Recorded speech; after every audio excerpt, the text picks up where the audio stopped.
Hello students. इस video में हम जो गहरी झीलें होती हैं उनमें लाइट स्ट्रैटिफिकेशन या झीलों में प्रकाशीय स्तरीकरण की बात करेंगे। ये जो लाइट स्ट्रैटिफिकेशन इन लेक्स है, ये कैरेक्टरिस्टिक है गहरी झीलों का। जो झीलें 200 मीटर या 150-200 मीटर से ज़्यादा गहरी होती हैं उनमें इस तरह का स्ट्रैटिफिकेशन पाया जाता है। जल में प्रकाश भेदन क्षमता के आधार पर जो गहरी झीलें हैं उनमें 3 स्तर बन जाते हैं, जो कि स्पेसिफिक 3 क्षेत्रों को निरूपित करते हैं या स्पष्ट रूप से 3 क्षेत्रों को निरूपित करते हैं। इनमें पहला जो स्तर है उसे सुप्रकाशित क्षेत्र या यूफोइटिक जोन कहते हैं, और दूसरा जो जोन है या दूसरा जो क्षेत्र है उसको दुष्प्रकाशित या डिस्फाइटिक जोन कहते हैं, और जबकि जो तीसरा स्तर है उसको एफाइटिक जोन या प्रकाश रहित क्षेत्र कहते हैं। तो इस तरह से जो गहरी झीलें होती हैं उनमें उस जल में प्रकाश भेदन क्षमता के आधार पर गहरी झीलों में 3 स्तर बन जाते हैं, और जो कि 3 क्षेत्रों को निरूपित करते हैं, जिसमें पहला प्रकाशित क्षेत्र या यूफोइटिक जोन, दूसरा दुष्प्रकाशित क्षेत्र या डिस्फाइटिक जोन, और तीसरा प्रकाश रहित क्षेत्र या एफाइटिक जोन है।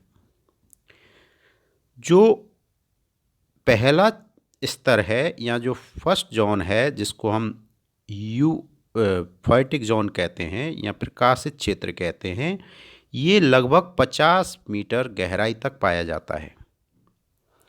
जो गहरी झीलें होती हैं उनका जो ऊपरी 50 मीटर का क्षेत्र है उसको यूफोइटिक जोन कहते हैं। इस क्षेत्र में सूर्य का प्रकाश पूरी तरह से पहुंचता रहता है, जिससे कि प्रकाश संश्लेषण की क्रिया इस क्षेत्र में जीवों द्वारा अच्छी तरह से संपन्न की जा सकती है। तो जो गहरी झीलें उनका जो ऊपर का 50 मीटर का एरिया है उसको हम यूफोइटिक जोन या प्रकाशित क्षेत्र कहते हैं। इस क्षेत्र में सूर्य का प्रकाश आसानी से पहुंचता रहता है, जिससे इस क्षेत्र में प्रकाश संश्लेषण की जो क्रिया है वो अच्छी तरह से संपन्न होती है। दुष्प्रकाशित क्षेत्र या डिस्फाइटिक जोन है, ये झीलों में 80 से 200 मीटर की गहराई तक मिलता है। कितना? 80 से 200 मीटर की जो गहराई का क्षेत्र है उसमें प्रकाश की दृष्टि से अत्यल्प प्रकाश होता है, इसमें है ना, इसमें लाइट नहीं होती, प्रकाशमान नहीं होता ये क्षेत्र। यूफोइटिक प्रकाशमान क्षेत्र है जहाँ पर अच्छे से प्रकाश पहुँचता है और प्रकाश संश्लेषण की क्रिया आसानी से संपन्न होती है। दूसरा जो क्षेत्र है 80 मीटर से लेकर 200 मीटर तक का एरिया, जिसको वो प्रकाश की दृष्टि से अत्यल्प प्रकाशमान होता है। कुछ प्रकाश विसरण के फलस्वरूप ही इस क्षेत्र में पहुंच पाता है, इसलिए यहाँ पर प्रकाश संश्लेषण की क्रिया क्या होती है? कम हो जाती है, एकदम से कम हो जाती है, होती नहीं है, बिल्कुल कम होती है। और जो इससे ज़्यादा गहरी झीलें उसमें 200 मीटर से जो अधिक गहराई का क्षेत्र है, जिसमें कि प्रकाश बिल्कुल होता ही नहीं है, कंप्लीटली डार्क रहती है या अंधकार में रहता है, उस क्षेत्र को हम प्रकाश रहित क्षेत्र या एफर्टिक जोन कहते हैं या प्रकाश रहित क्षेत्र कहते हैं।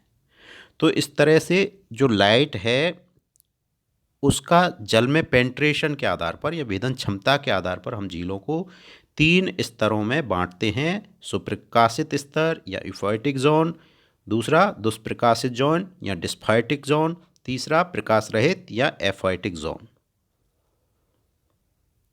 जो आपका यूफोइटिक जोन है वो सतह से लेकर 50 मीटर तक की गहराई का क्षेत्र होता है, जिसमें सूर्य का प्रकाश अच्छे से पहुंचता रहता है, जहाँ पर प्रकाश संश्लेषण की क्रिया आराम से चलती रहती है। दूसरा जो क्षेत्र है दुष्प्रकाशित क्षेत्र या डिस्फाइटिक क्षेत्र, इसमें प्रकाश विसरण की क्रिया से कुछ यूफोइटिक जोन से इसमें पहुंचता है, बाकी प्रकाश संश्लेषण इसमें कितना बिल्कुल कम हो जाता है। और तीसरा जो स्तर है वो 200 मीटर से ज़्यादा जो गहरी झीलें हैं उनमें पाया जाता है, और 200 मीटर के बाद का जो क्षेत्र है वो पूर्ण रूपेण अंधकार में होता है, या कहें प्रकाश रहित होता है, जिसको एफॉटिक जोन कहते हैं। तो इस तरह से ये झीलों का प्रकाश के आधार पर स्तरीकरण या स्ट्रेटिफिकेशन है।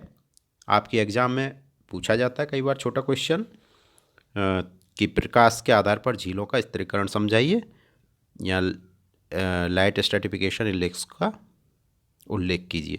तो इस तरह से आप एक चित्र बनाओगे झील का, जिसमें 3 जोन दिखाओगे। पहला ऊपर का जोन यूफोइटिक जोन होगा, बीच का डिस्फाइटिक जोन होगा, और नीचे का एफोइटिक जोन होगा, जैसे कि पिक्चर में है। इतना कॉम्प्लिकेटेड पिक्चर बनाने की ज़रूरत नहीं, सिंपल सी पिक्चर बनाओ, ठीक है। और उसमें अपने लाइन करके दिखा दो कि यूफोइटिक जोन है, ये डिस्फाइटिक जोन है, ये एफोइटिक जोन है। आपका आंसर कंप्लीट माना जाएगा। तो इस तरह से जब इस तरह का क्वेश्चन आए तो आपको बस इतना ही करके उसको अटेम्प्ट करना है। छोटा है तो, बड़ा है तो फिर उसमें अलग है, उसमें कुछ कुछ और जोड़े जाएंगे आपको, है ना। जो लेक की बायोटा जोड़ दी जाएगी, जो जीव होते हैं लेक में मिलते हैं, उनका उनके ऊपर पूछा जाएगा, या कुछ कुछ बड़ा क्वेश्चन किया जाएगा तो फिर उसमें कुछ और भी ऐड होगा। लेकिन शॉर्ट नोट के तौर पे यदि इस तरह का ये क्वेश्चन आता है तो इसमें केवल इतना ही करना है। Thank you.